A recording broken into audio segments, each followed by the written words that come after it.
பிணை கைதிகள் 3 பேரை ஹமாஸ் விடுவித்தது.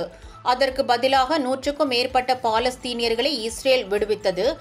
கடந்த 2023ஆம் ஆண்டு அக்டோபரில் ஹமாஸ் அமைப்பினர் இஸ்ரேல் மீது வான்வெளி தாக்குதல் நடத்தி 250ற்கும் மேற்பட்ட இஸ்ரேல், அமெரிக்கா நாடுகளைச் சேர்ந்தவர்களை சிறைப்பிடித்தனர். பதிலுக்கு ஹமாஸ் அமைப்பினர் மீது இஸ்ரேல் நடத்திய தாக்குதலில் 40,000ற்கும் மேற்பட்டோர் பலியானதாக கூறப்படுகிறது. இந்த போரை முடிவுக்கு கொண்டுவர வேண்டும் என பல நாடுகள் முயற்சித்து வந்த நிலையில் பிணைய கைதிகளை விடுவிப்பதற்கான ஒப்பந்தத்திற்கு இஸ்ரேல் ஹமாஸ் அமைப்பு ஒப்புதல் அளித்துள்ளது.